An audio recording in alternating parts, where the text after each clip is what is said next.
तो आज ये है हिस्टामाइन रिसेप्टर के बारे में, कौन से वो ड्रग्स हैं जो हिस्टामाइन रिसेप्टर के ऊपर एक्ट करते हैं। पहली बात तो हिस्टामाइन का मीनिंग क्या होता है। देखो, हेस्ट का मतलब होता है, ये हेस्ट का मतलब होता है टिश्यू, ठीक है, और अमाइन होता है आपका NH2 ग्रुप, है ना। तो हिस्टामाइन जो होते हैं, ये जो होते हैं हिस्टामाइन, इसका मतलब होते हैं एंटाकॉइड्स। एंटाकॉइड्स क्या होते हैं? ये एक तरह के सेल्स में रिलीज करता है ऑटोमेटिकली, ठीक है। हिस्टामाइन रिसेप्टर ऑटोमेटिकली हमारी बॉडी जो है कुछ ना कुछ रिलीज कर देती है, तो उसी को हिस्टामाइन कहते हैं, ठीक है। अब कौन से वो ड्रग्स हैं जो हिस्टामाइन रिसेप्टर को रोकते हैं, क्योंकि ऑटोमेटिकली रिलीज कर देना हमारी बॉडी में ऐसी ही कुछ भी तो प्रॉब्लम दे सकता है ना। तो इसीलिए ड्रग्स हमारे आप इसमें पढ़ने ज़रूरी है कि कौन से वो ड्रग्स हैं जो हिस्टामाइन रिसेप्टर्स को पर रिएक्ट करते हैं। तो पहले अच्छे से थोड़ा हिस्टामाइन को स्टडी करते हैं, फिर हम ड्रग्स के ऊपर आएंगे कि कौन से वो ड्रग्स हैं, ठीक है। तो सबसे पहले समझना कि हिस्टामाइन है क्या, ठीक है। तो यहाँ पर हिस्टामाइन जो है, हिस्टामाइन, इसके बारे में सबसे पहले पढ़ते हैं। तो हिस्टामाइन एक अमाइन है, ठीक है, जो हमारी बॉडी के सेल्स में मिलता है। और इसका तो ये क्या है, हमारा एक अमाइन ग्रुप है, ठीक है, जो हमारी बॉडी में मिलता है हमको। दूसरा, इसका रोल होता है हमारे इसका जो रोल है वो है पैथो फिजिकोलॉजिकल साइकोलॉजिकल रिस्पॉन्सेस देना बॉडी के अंदर, चाहे वो ब्रेन को हो या कोई पेरिफेरल ऑर्गन हो, ठीक है। इन्हीं ऑर्गन्स में वो कोई ना कोई साइकोलॉजिकल रिस्पॉन्स देता है, ठीक है।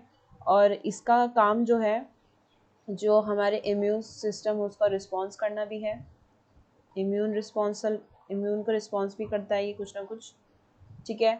और ये इन्फ्लामेटरी रिस्पॉन्सिबल भी है, बाहर की जो भी चीज़ें आ रही होती है हमारी बॉडी के अंदर उसको भी रिस्पॉन्स करने का काम करता है ये, ठीक है। और ये न्यूरो ट्रांसमीटर है, क्योंकि हमारे ब्रेन से जुड़ा है, तो ऑब्वियसली बात है जो भी रस भी जाएगा, ठीक है। तो अब आती है बात पेरिफेरल टिश्यूज़ की, ठीक है। पेरिफेरल टिश्यूज़ में अगर हम बात करें तो पेरिफेरल का मतलब क्या है, एक तरह का कनेक्टिव टिश्यू, ये एक तरह का एपिथेलियल टिश्यू, मतलब पेरिफेरल टिश्यू में आपके मोस्टली कनेक्टिव टिश्यू आ जाते हैं, जो हमारी बॉडी की कनेक्टिव टिश्यू है, ठीक है। और हम जैसे मैंने एपिथेलियल, जैसे कि एपिथेलियल में आपकी बॉडी की स्किन पार्ट आ जाता है, एपिथेलियल, ठीक है। और मस्कुलर पार्ट भी आ जाता है इसके अंदर, ठीक है। तो पेरिफेरल ऑर्गन्स आपके कनेक्टिव टिश्यू भी है, एपिथेलियल भी है, मस्कुलर भी है, ठीक है। इसके बाद यहाँ पे बोला है कि ये जो है हिस्टामाइन, ये कौन कौन सी चीज़ के लिए रिस्पॉन्सिबल है। हमारी बॉडी में मेन एलर्जिक कंडीशन जो होती है उसके लिए रिस्पॉन्सिबल होता है, क्योंकि हिस्टामाइन हमारी बॉडी में ऑटोमेटिकली चीज़ों को जनरेट कर रहा है, इसीलिए वो एलर्जिक सिचुएशन भी पैदा कर सकता है, ठीक है। और मेनली एलर्जी कहाँ हो सकती है, या तो स्किन में हो सकती है, या ब्रॉन्ची आपके नेक एरिया हो गया, गले से रिलेटेड लंग्स तक का एरिया हो गया, ब्रॉन्ची एरिया, मेनली ये लंग्स के पार्ट्स में आता है, ठीक है। तो इन दोनों एरियाज में जो एलर्जी का रिस्पॉन्सिबल है वो हिस्टामाइन ही है, ठीक है। दूसरे बात, हिस्टामाइन का काम होता है परमेबिलिटी को इंक्रीज करना। ये व्हाट इज परमेबिलिटी, देखिए, परमेबिलिटी का मतलब होता है एक तरह का पासेज, एक तरह का रास्ता, ठीक है, एक तरह का पासेज जो हमारी बॉडी में लिक्विड और गैस को ट्रांसफ़र कर रहा है, ठीक है। और वो उसकी और ये उल्टा भी हो सकता है परमेबिलिटी, मतलब ज़रूरी नहीं है कि लिक्विड हमारी बॉडी में जा रहा है, ये लिक्विड आ भी रहा निकल भी रहा होता है, तो उसको भी हम परमेबिलिटी कहते हैं। तो ये परमेबिलिटी कहाँ बनाता है, ये कैपिलरीज मतलब जितनी भी हमारी नसें होती हैं उनमें ये काम करने का काम करता है परमेबिलिटी। मतलब हिस्टामाइन का काम है कि हमारे शरीर के नसों में जो लिक्विड और गैस का फ्लो हो रहा है उसको इंक्रीज कर देता है हिस्टामाइन, ठीक है। तो ये क्या करता है, इंक्रीज करता है हमारे नसों के अंदर परमेबिलिटी को। दूसरा, हमारे ब्लड को फ्लो को और भी ज़्यादा बढ़ा देगा, तो इस वजह से हमारे शरीर में जो भी फॉरेन अटैक होता है उसकी वजह से जो पार्ट, मतलब सपोज कीजिए कि इसका काम जो होता है ना, ये जो परमेबिलिटी को इंक्रीज कर दिया है इसने, तो उसको ये अलाउ करता है कि ब्लड जो है ज़्यादा फ्लो करेगा, है ना। और जो WBC है, ठीक है, और इंजर्ड पार्ट जो हमें जहाँ पे चोट लगी है उसको, उस पर कोई भी फॉरेन बॉडी का, मतलब कोई भी बाहर से कोई भी वायरस टाइप कुछ भी हो गया, फॉरेन पार्ट हो गया, वो उस पार्ट पर अटैक करेगा, ठीक है, जहाँ पे भी चोट लगी है इस वजह से। तो जब ज़्यादा फ्लो करने लगेगा तो ऐसा होता है, इसमें गैस्ट्रिक में ये उसको फ्लो बढ़ा देता है।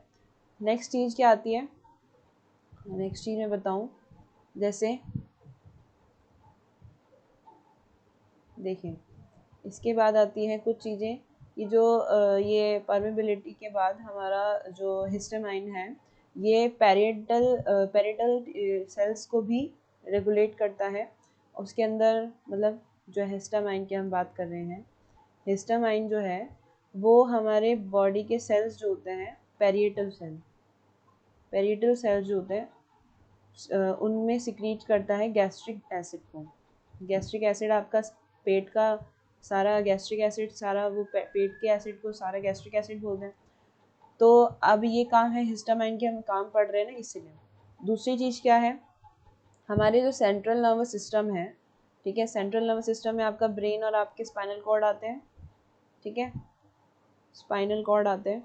तो इनमें काम करने का इनमें जो हिस्टामाइन न्यूरॉन्स होते हैं, इसके जो न्यूरॉन्स होते हैं, ठीक है, उनको इंट्रोड्यूस भी यही कराता है, ठीक है, मतलब उनको लेकर भी यही आता है। और जिसकी वजह से हमारी बॉडी के अंदर स्लीप वॉक साइकिल शुरू हो जाती है, स्लीप और वेक साइकिल, मतलब उठना और सोने की साइकिल जो होती है हमारी बॉडी में, उसको रेगुलेट करने का काम भी यही करता है, क्योंकि ये साइकोलॉजिकल फंक्शन है ना, ये साइकोलॉजिकल फंक्शन है हमारी बॉडी का। तो इसी वजह से आपका ये स्लिप वेक साइकिल शुरू हो जाती है इससे। एक साइकोलॉजिकल साइकिल में और पढ़े तो कार्डियोवास्कुलर, हमारी जो दिल की गतिविधियां हैं जितनी भी, उनको भी यही कंट्रोल करता है, ठीक है, हिस्टामाइन की वजह से। हमारी लर्निंग प्रोसेस, हमारा याद करना, हमारा मेमोरी में रखना, ये भी काम हिस्टामाइन का ही होता है, ठीक है, क्योंकि ये साइकोलॉजिकल प्रोसेस है। तो हिस्टामाइन आपकी बॉडी में ये चीज़ें भी कर रहा होता है, इसको भी बढ़ा रहा होता है, ठीक है, लर्निंग प्रोसेस को, मेमोरी पावर को बढ़ा रहा होता है हिस्टामाइन। अब दिक्कत क्या है, वही चीज़, हर चीज़ की अति बुरी होती है, ठीक है, अगर हिस्टामाइन ज़्यादा रेगुलेट करने लगे तो बॉडी में तो बहुत दिक्कत हो सकती है। तो एक्चुअली क्या है कि जो हिस्टामाइन है हमारा, ठीक है, ये जो हिस्टामाइन है ये हमारा दो फॉर्म में एग्जिस्ट करता है, दो टॉटोमेरिक फॉर्म्स होती है। What is tautomeric? Tautomeric in the sense of कि एक तो आपका देखो, एक तो हिस्टामाइन सपोज ये है, ठीक है, that is one compound NH2, एक तो ये है। अगर मैं इसी को रीअरेंज कर दूं तो दूसरा जो मुझे मिलेगा वो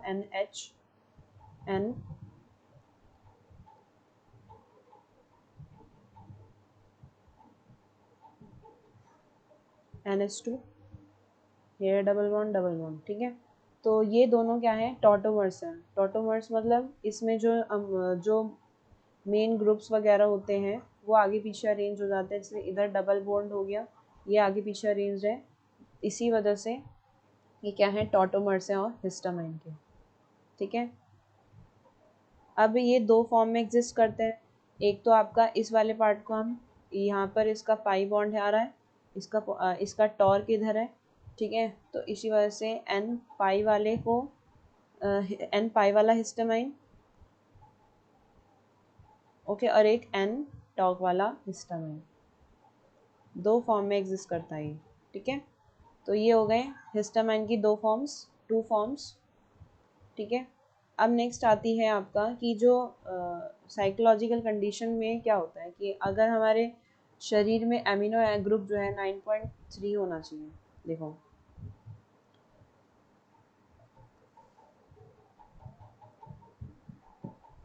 हमारे जो बॉडी के अंदर अमीनो ग्रुप का चेन है उसका जो pKa वैल्यू है वो नियर बाय 9.4 होनी चाहिए, ठीक है, किसका, अमीनो ग्रुप का। तो यहाँ पर ये क्या करता है, ये साइकोलॉजिकल पीएच जो है इसको प्रोटीनेट करता है, ठीक है। ये जो है, ये मतलब जो आपका अमीनो ग्रुप है इस पीएच वैल्यू को, सॉरी ओनली पीएच वैल्यू को, ठीक है, ये पीएच वैल्यू को क्या करता है, ये प्रोटोनेटेड करता है। प्रोटोनेटेड मीन्स टू से कि ये इसको आगे बढ़ाने का काम करता है। तो pKa जो है वो एक तरह का रिंग नाइट्रोजन है जो 5.8 के आसपास होता है, और ये आपका फिर उसके बाद मतलब देखो 9.4 पे तो ये इसको प्रोटोनेटेड कर रहा है, ठीक है, लेकिन अगर अमीनो ग्रुप का pKa वैल्यू 5.8 हो जाए ठीक है, तब ये उसको प्रोटोनेट करना बंद कर देगा। तो तब ऐसी सिचुएशन में क्या होता है, मतलब एक तो देखो, एक तो pKa की वैल्यू आपकी 9.4 है और एक pKa की वैल्यू 5.8 है, जहाँ पे वो प्रोटोनेटेड इसको pH को प्रोटोनेटेड करना बंद कर देता है। ठीक है, तो तो इस कंडीशन में क्या होता है, पहले तो बायोलॉजिकल बायोसिंथेसिस पढ़ते हैं हिस्टामाइन का, कि हिस्टामाइन है कैसे बनता है बॉडी में। देखिए, तो हिस्टामाइन जो है इसका अगर बायोसिंथेसिस देखें तो अभी हमने जो कंपाउंड बनाया था वो आपका क्या था, यहाँ पे हिस्टामाइन था, वो दिस NH डबल बॉन्ड, यहाँ से आपका एक NH2, यहाँ से double bond O and OH, तो यहाँ से ये गया इसका L हिस्टाडाइन, एक एंजाइम आया है कार्बोक्सिलेज, एज मीन्स टू से एंजाइम, और ये क्या रिलीज करेगा, CO2। तो यहाँ से आपका N, ये है NH, और देन ये आपका हो गया डबल बॉन्ड, यहाँ से आपका ये वाला पार्ट जो है वो रिमूव हो चुका है, तो ये सिर्फ बचा NH2। ओके, तो ये ऐसे किया जाएगा बायोसिंथेसिस है इसका। फिर अगर ये तो हो गया सिंथेसिस, मतलब कैसे हिस्टामाइन हमारी बॉडी में बन रहा है। ओके, लेकिन जब इसको डीएक्टिवेशन करें, मतलब इसको हमें ख़त्म करना है, तो हम कैसे ख़त्म करेंगे, तो हिस्टामाइन का यहाँ पर अगर इसी पार्ट में इसका ही अगर हमने क्या किया, एसिटाल्डिहाइड डिहाइड्रोजनेश ये किया, तो क्या हो जाएगा, ये N इधर आपका NH डबल बॉन्ड और दैट इज CHO, ये बनता है। ठीक है, किसकी वजह से, एसिटाल्डिहाइड डिहाइड्रोजनेज से, यहाँ पे L हिस्टाडाइन से, यहाँ पे हिस्टाडाइन का क्या हो, हिस्टामाइन का क्या हो रहा था, बायोसिंथेसिस हो रहा था, और यहाँ पे इसका यहाँ पे क्या हो रहा है, इसका डीएक्टिवेशन हो रहा है, यहाँ पे इसको दोबारा से एक्टिवेट किया जा रहा है। तो उसके बाद ये हो गया, और यही चीज़ जो है वापस से एक और कंपाउंड बनाती है हिस्टामाइन एंड मिथाइल से, ट्रांसफेरेज मतलब इसका ही एक और एंजाइम होता है। फिर उससे ये यहाँ पर इस वाले पार्ट पर जो है, अगर मैं इसका क्या कराएं, histamine and methyl transferase, so that compound form N, that is here double bond, यहाँ पे NH, और ये है आपका डबल बॉन्ड, यहाँ से NHCS3 बनता है। ठीक है, तो एक तो ये बन गया, तो हिस्टामाइन की एक तो बायोसिंथेसिस हो गई ये वाली। ठीक है, ये वाला पार्ट आपका बायोसिंथेसिस है, और ये वाला पार्ट आपका डीएक्टिवेशन है। ओके, सो नेक्स्ट पे आते हैं अब हम हिस्टामाइन रिसेप्टर, सबसे इम्पॉर्टेंट पार्ट है ये इसका। ठीक है, तो हिस्टामाइन रिसेप्टर आपके 3-4 तरह के होते हैं। हिस्टामाइन रिसेप्टर,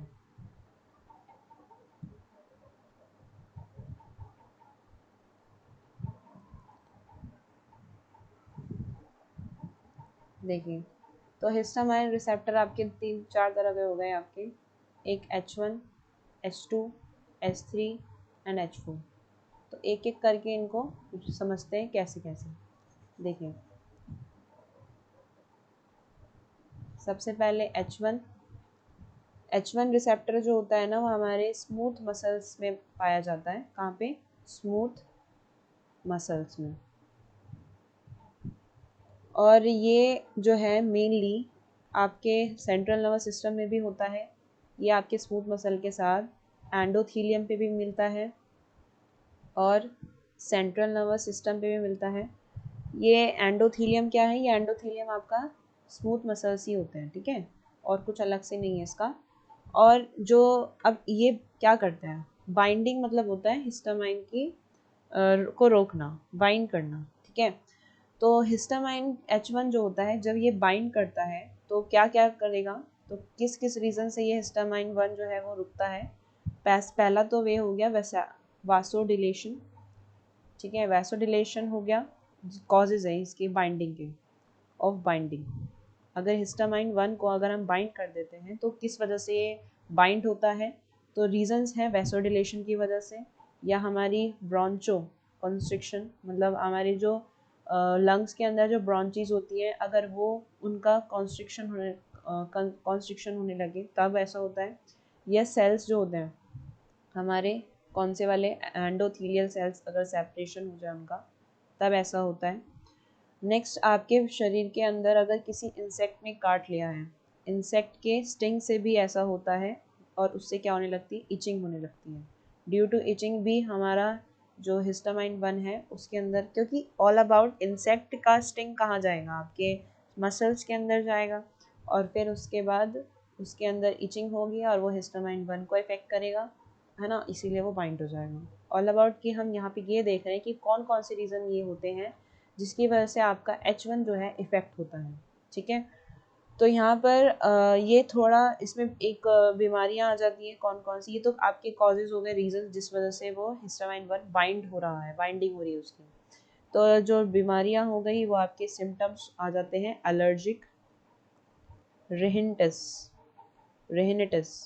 सिम्टम्स होते हैं। इसमें आपके सीजनल आपके स्किन्स वगैरह की नाक में या स्किन में कोई एलर्जी हो जाती है, सीजनल एलर्जी। स्लिप में सोने में दिक्कत होने लगेगी, स्लिप की रेगुलेशंस ख़राब होने लगेगी, ठीक है। और मोशन सिकनेस होने लगती है, ठीक है, मोशन सिकनेस होने लगती है किनमें, इसमें अगर हिस्टामाइन 1 बाइंड कर दिया जाए, ठीक है। तो ये हो गया आपका हिस्टामाइन 1 H1। नेक्स्ट आता है आपका हिस्टामाइन H2, ठीक है। H2 की अगर हम बात करें, देखिए H2 रिसेप्टर की अगर हम बात करें, हिस्टामाइन H2 वाला, तो ये है कहाँ, इसकी लोकेशन की अगर हम बात करें तो लोकेशन है इसकी आपकी पेरिएटल सेल में। पेरिएटल सेल्स क्या होते हैं, पहली बात सुनना, पेरिएटल सेल्स आपके बॉडी के अंदर जितना भी मिनरल होता है ना, जितना भी मिनरल होता है उसको एब्जॉर्ब करने का काम होता है पेरिएटल सेल्स का, ठीक है। चाहे और ये मिनरल्स को तो एब्जॉर्ब कर ही रहे, साथ साथ में जितने भी हार्मफुल बैक्टीरिया होते हैं उनको भी कंट्रोल करने का काम पेरिएटल सेल का होता है, ठीक है। नेक्स्ट, इसकी लोकेशन हमें पता चल गई, हिस्टामाइन रिसेप्टर कहाँ मिलता है।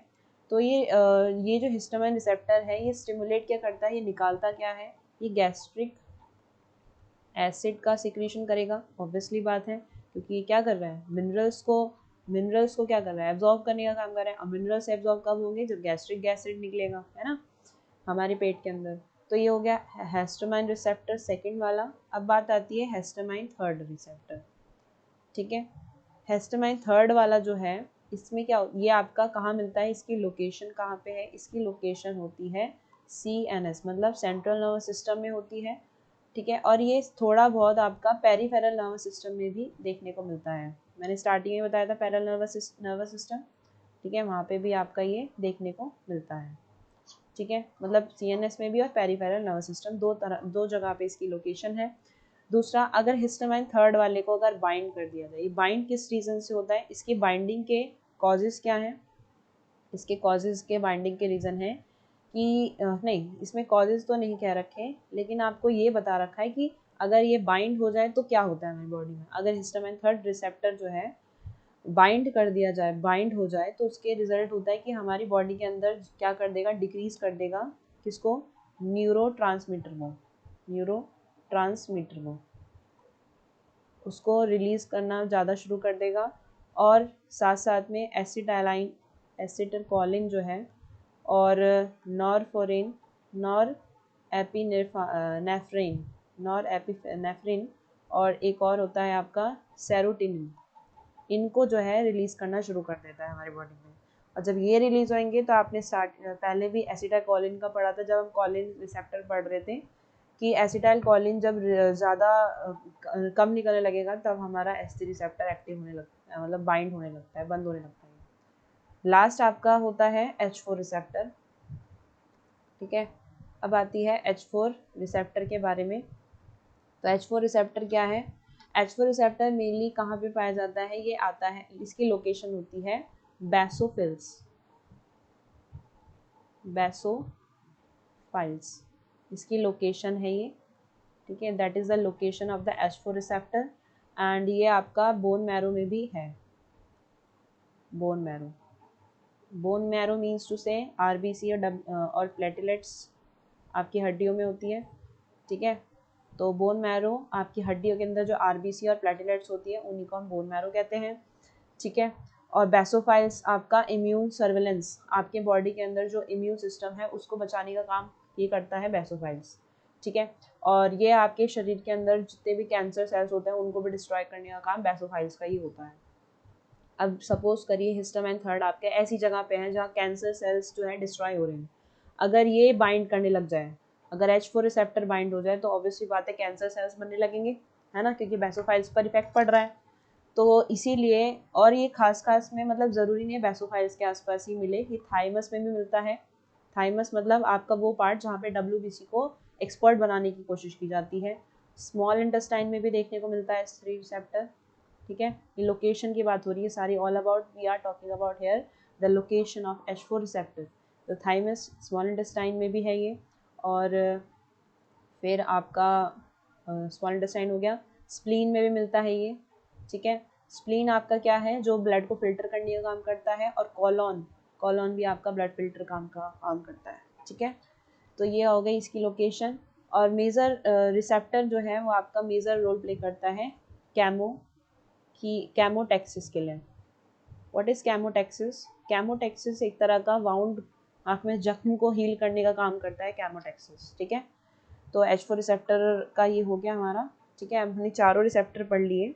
अब आता है हिस्टामाइन के एंटागोनिस्ट और एगोनिस्ट, क्योंकि मैंने लास्ट टाइम ही बताया था एगोनिस्ट और एंटागोनिस्ट क्या है, तो उसी तरह से हम हिस्टामाइन के भी एंटागोनिस्ट और एगोनिस्ट पढ़ेंगे। देखिए, तो जो हिस्टामाइन रिसेप्टर के एंटागोनिस्ट है, ठीक है। एंटागोनिस्ट टू से कि हिस्टामाइन एगोनिस्ट जो होते हैं वो हिस्टामाइन रिसेप्टर को ही बाइंड कर देते हैं, किससे? हिस्टामाइन के बनने से। जो भी नेचुरली हमारी बॉडी में हिस्टामाइन बन रहा है ना, उसको बाइंड करना रोक देंगे, वो जो बाइंडिंग हो रही थी उसको रोक देंगे, और वहाँ पर साइकोलॉजिकल रिस्पॉन्सेज को थोड़ा क्या हो जाता है, कम होने लगता है। मतलब जितने भी साइकोलॉजिकल रिस्पॉन्स हो रहे थे हमारी बॉडी में, जहाँ पर वो जो भी दिक्कत हो रही थी उनको नॉर्मल करने की कोशिश करता है। मीन्स टू से कि वो हमारी बॉडी के अंदर जितने भी रियल और जो भी इमेजिनेशन वाले पार्ट होते हैं वो सारे ठीक होने लगते, उनको कम करने लगता है। अब यहाँ पे हर रिसेप्टर का, H1 रिसेप्टर हो गया, H3 रिसेप्टर हो गया, सबका अपना अपना एंटागोनिस्ट है, ठीक है। तो H1 रिसेप्टर के ज़्यादा थे इशू, ठीक है, तो उसी का सबसे पहले पढ़ते हैं H1 रिसेप्टर का एंटागोनिस्ट, ठीक है। तो H1 रिसेप्टर का एंटागोनिस्ट क्या है, देखो। तो H1 रिसेप्टर का एंटागोनिस्ट किस चीज़ को इनहिबिट मीन्स टू से कि वो किसको रोकेगा, इनहिबिट करेगा वो H1 रिसेप्टर को, ऑब्वियस सी बात है। उसके अंदर जहाँ पे भी H1 रिसेप्टर जो ये H1 की लोकेशन होगी वहाँ पे उस चीज़ को ख़त्म कर देगा। और आपने पढ़ा था H1 रिसेप्टर क्या होता है, एलर्जिक कंडीशन में ही मीन्स टू से H1 रिसेप्टर जो होता है वह स्किन में होता है, स्किन में और स्मूथ मसल सेल्स में, और वो एलर्जी को जनरेट करने का काम करता है। तो H1 रिसेप्टर का काम भी एलर्जी को क्या करेगा, ठीक करने का काम करेगा। जितनी भी एलर्जीज होती है उसका ट्रीटमेंट करेगा कौन, H1 रिसेप्टर का एंटागोनिस्ट, ठीक है, ख़त्म कर देगा उसको। जैसे कि कोई भी एलर्जी हो गई, कोई डस्ट से एलर्जी हो गई किसी को, या किसी पॉलन वगैरह किसी स्मेल से हो गया एलर्जी, किसी भी तरह की एलर्जी को ठीक करने का काम ये H1 हिस्टामाइन एंटागोनिस्ट करता है, ठीक है। और हमारी बॉडी के अंदर हाइपर सेंसिटिव रिस्पॉन्स जो है बॉडी में, इस वजह से जो बनते हैं ये सब रीज़न, जो किसी भी, देखो हमारी बॉडी में कई तरह के एलर्जी रिस्पॉन्स होते हैं। एलर्जी इज़ नॉट अबाउट कि हमें किसी छोटी सी चीज़ से भी एलर्जी हो सकती है, किसी को डस्ट से एलर्जी होती है, किसी को किसी स्मेल से एलर्जी होती है, मतलब कई सारे रीजंस होते हैं एलर्जी के। तो उन सभी रीजंस में एलर्जिक कंडीशन जितनी भी है उनको रोकने का काम H1 रिसेप्टर एंटागोनिस्ट करेगा, ठीक है।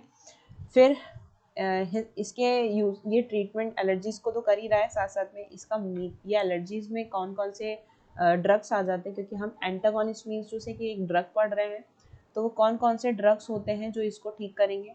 तो ड्रग्स का नाम है, एक है DPH, ठीक है, एक है आपका लोराटाइडिन,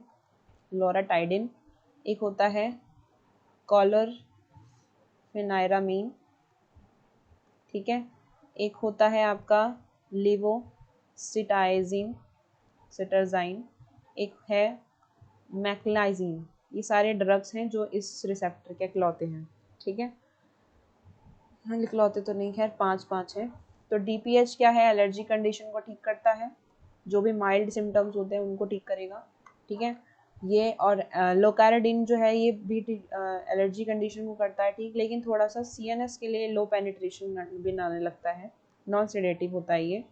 दूसरा ये क्लोरोफेनाइरामीन जो है ये भी एलर्जी कंडीशन को ठीक करता है, जैसे कि कौन सी बीमारी हो गई, रिनिटिस हो गया, ठीक है, या यूरिटिकेरिया हो गया, इन बीमारियों को भी ठीक करता है, ऐसी इश्यूज जो भी हमारे बॉडी में होता है, ठीक है। और इन सब के सिंथेसिस नहीं है इतने इम्पॉर्टेंट, मेन जो है वो इन्हीं का क्लोरोफेनाइरिन का भी है, थोड़ा बहुत मैं बताती हूँ। लिवोसेरेटाजाइन जो है ये भी आपका नॉन सेडेटिव हिस्टामाइन है, और ये भी H1 रिसेप्टर के को बाइंड करने में हेल्प करता है, जो भी बाइंडिंग हो रही होगी H1 रिसेप्टर की। और ये हमारे शरीर के अंदर जो भी ब्लड सप्लाई हो रही है उनमें जो एलर्जिक केमिकल्स होते हैं, देखो हमारे खून में भी एलर्जी हो जाती है, तो उन एलर्जीज को भी ठीक करने का काम लिवोसेरेटाजाइन का होता है, ठीक है। और हमारे बॉडी के अंदर जो हे फीवर होता है उसको भी ठीक करने का काम ये करता है। हे फीवर में क्या होता है, आपको स्नीजिंग, छींके आने लगेगी, आपकी आंखों में वाटरी होगी, इचिंग होगी, एलर्जिक रिस्पॉन्स ये, ठीक है, तो उनको भी हे फीवर को भी ठीक करने का काम यही करता है, ठीक है। नेक्स्ट आती है मैक्लाजाइन। मैक्लाजाइन में भी आपकी जितने भी नाक से या वॉमिटिंग एलर्जी जो भी होती है, किसी को स्मेल से वॉमिटिंग भी होने लगती है, तो उसमें मैक्लाजाइन काम करता है। आँखों के अंदर का इन्फेक्शन को भी मैक्लाजाइन ठीक करता है, ठीक है। तो ये आ गए आपके सारे मेडिसिन के बारे में, ठीक है। इसके बाद आता है H2 रिसेप्टर का एंटागोनिस्ट, ठीक है, क्योंकि हम यहाँ पे सिर्फ 2 रिसेप्टर के एंटागोनिस्ट पढ़ रहे हैं, सारों के इम्पोर्टेंट नहीं होते हैं पढ़ने, ठीक है। तो देखिए इसके बाद आता है H2 हिस्टामाइन एंटागोनिस्ट। तो H2 हिस्टामाइन एंटागोनिस्ट क्या है, इसे भी देखिए। H2 रिसेप्टर एंटागोनिस्ट जो होता है वो एक तरह का ड्रग का क्लास है, और ये सारे जितने भी क्योंकि हमने क्या पढ़ा था, हमने लास्ट क्या पढ़ा था कि जो H2 रिसेप्टर होता है, देखो ये तो H2 हो गया, ये यहाँ पे देखो हमने क्या पढ़ा था, H2 रिसेप्टर आपका पेरिएंटल सेल्स में होता है ना। तो ये जो H2 रिसेप्टर का जो एंटागोनिस्ट होगा वो भी क्या काम करेगा, इसी को पेरेंटल सेल्स जो भी आपके बन रहे होंगे उसमें जो भी एक्शन ब्लॉक करने वाला होगा उसमें यूज़ किया जाएगा। मतलब ऑल अबाउट पेरिएटल सेल्स, मतलब आपके पेट के अंदर जो भी सारा एसिड है उसके अंदर जो भी प्रोडक्शन हो रहा है सेल के अंदर, उसको कम करने का काम करता है ये एंटागोनिस्ट, ठीक है, ब्लॉक करने का काम करता है। स्टमक में जितना भी एसिड प्रोड्यूस हो रहा होगा उसको डिक्रीज कर देगा, ठीक है। और फिर पहली चीज़ तो यह है हिस्टामाइन एंटागोनिस्ट जो है वो एक तरह का, अभी लास्ट जो हमने पढ़ा था सिमिटाइडिन, वो भी हमारा इसमें डेवलप होता है। ये कई सारे साइंटिस्ट ने इसमें खोज वगैरह की थी, तब जाके फर्दर इसमें हमने रिएक्शन देखी है। तो जितने भी नॉर्मल सिक्रीशन हमारे पेट के अंदर सेल के अंदर होते हैं, ठीक है, उनको एब्जॉर्ब करता है गैस्ट्रोइंटेस्टाइनल ट्रैक्ट आसानी से। तो ये जो ड्रग होता है कि सिमाइटिडिन जो होता है ये क्या करता है, P450 साइटोक्रोम ऑक्सीडेज सिस्टम होता है हमारे बॉडी के अंदर।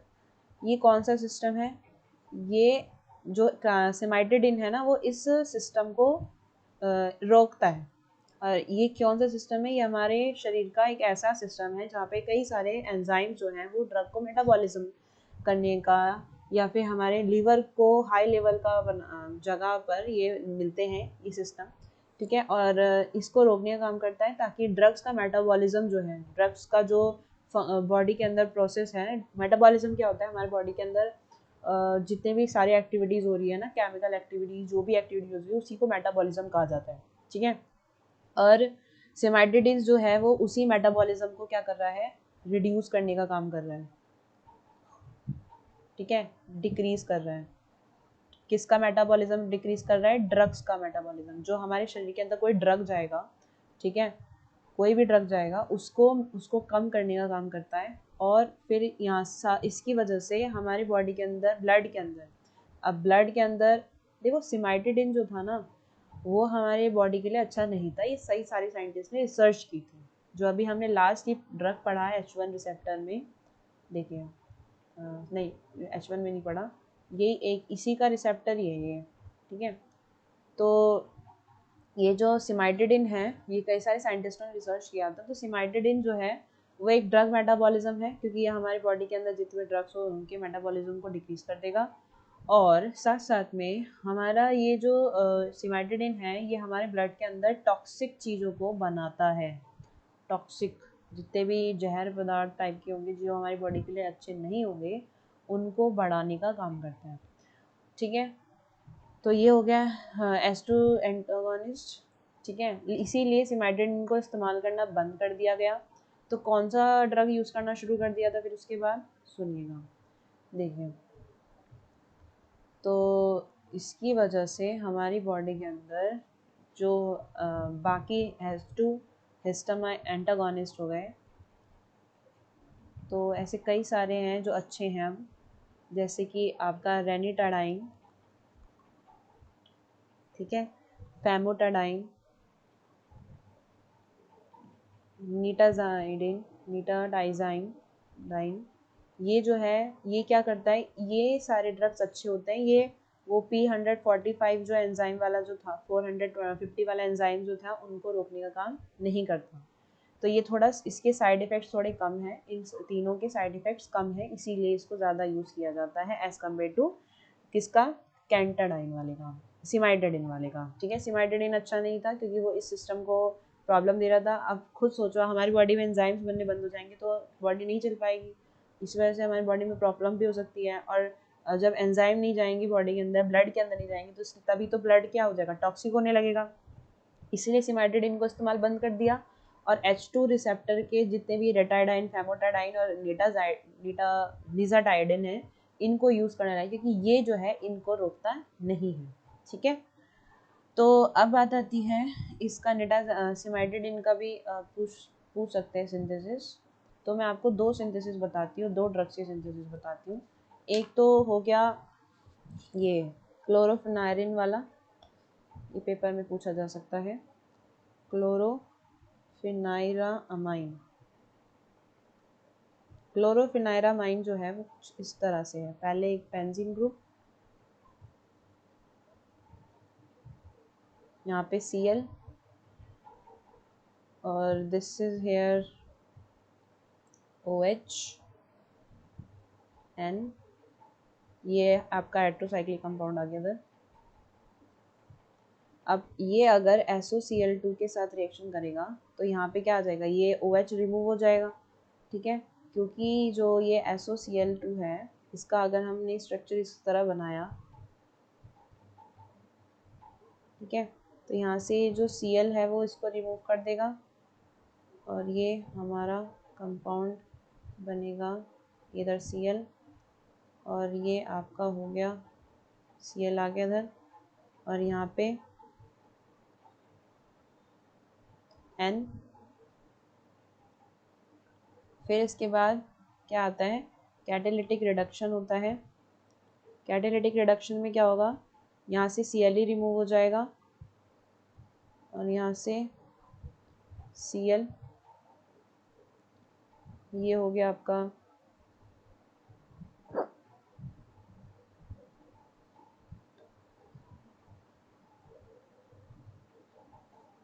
उसके बाद लास्ट में आते हैं, पहले स्टेप में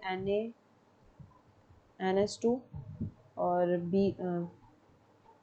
ब्यूटाइल लिथियम, और सेकंड स्टेप होता है एल्काइलेशन ऑफ रिजल्टिंग अमीनो कार्बिनो, ठीक है। तो उसकी वजह से कौन सा ग्रुप इंट्रोड्यूस हुआ? Cl N CH3 CH3, ये ग्रुप इंट्रोड्यूस करेंगे इसके अंदर। तो फाइनल प्रोडक्ट आपका बनेगा इधर Cl, यहाँ से ये हो गया आपका N, ठीक है। और यहाँ पे इंट्रोड्यूस करें, यहाँ पे अगर हम H ले लें, इसकी जगह एक H होगा, तो ये H जो है वो Cl को यहाँ से रिमूव कर देगा, तो HCl का रिमूवल हो रहा है यहाँ पे, ठीक है। तो यहाँ पे ये डायरेक्ट ग्रुप जो है अटैच हो जाएगा।